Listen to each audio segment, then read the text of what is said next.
నమస్తే, BTV7 news కు స్వాగతం. నేను మీ సోని. వార్త వివరాలకు వెళ్తే, అనకాపల్లి జిల్లా పాయకరావుపేట నియోజకవర్గం ప్రజలకు, పోలీసులకు, రాష్ట్ర ప్రజలకు వినాయక చవితి శుభాకాంక్షలు తెలియజేశారు హోంమంత్రి అనిత. అందరికీ నమస్కారం. మట్టితో చేసి, ఆకులతో అలంకరించి, పూలతో పూజించి, నీటిలో నిమజ్జనం చేసే గణపతి అంటే ఆకృతి కాదు, ఇదొక ప్రకృతి. ఇదే మన సంస్కృతి.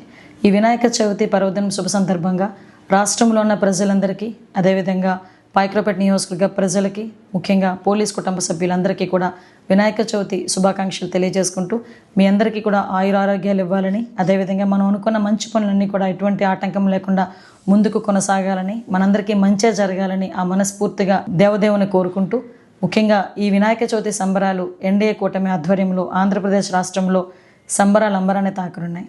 ఎందుకనంటే ఎప్పుడు లేని విధంగా ఈరోజు సింగిల్ విండో విధానం తీసుకొచ్చి అనుమతులన్నింటినీ కూడా సింగిల్ విండో విధానం ద్వారా ఇవ్వటమే కాకుండా ఉచిత విద్యుత్తుని అందించి సుమారుగా దానికి 25 కోట్ల రూపాయలు రాష్ట్ర ప్రభుత్వం వెచ్చించడం అన్నది నిజంగా శుభపరిణామం కింద భావించాలి. అదేవిధంగా ఎక్కడా కూడా ఎటువంటి రుసుములు లేకుండా, ఎటువంటి ఆటంకాలు లేకుండా వినాయక చవితి సంబరాలని అంబరాన్ని తాకే విధంగా చేసినందుకు ప్రత్యేకంగా గౌరవ ముఖ్యమంత్రి చంద్రబాబు నాయుడు గారికి, ఉప ముఖ్యమంత్రి పవన్ కళ్యాణ్ గారికి, మంత్రివర్యులు నారా లోకేష్ గారికి ప్రత్యేకంగా రాష్ట్ర ప్రజలందరి తరపున కూడా ధన్యవాదాలు తెలియజేసుకుంటున్నా. మరి ముఖ్యంగా ఈ సంబరాలు మనందరికీ కూడా ఒక తీపి జ్ఞాపకం కావాలి, కానీ చేదు జ్ఞాపకం కాకూడదు. అన్నీ కూడా మీ చేతుల్లోనే ఉన్నాయి. ఈరోజు ఎక్కడా కూడా భద్రత విషయంలో ఎటువంటి నిర్లక్ష్యం వహించకుండా అన్ని జాగ్రత్తలు పాటిస్తూనే ప్రభుత్వానికి సహకరించాల్సిందిగా, డిపార్ట్మెంట్ వాళ్ళకి సహకరించాల్సిందిగా మనస్ఫూర్తిగా కోరుకుంటున్నా.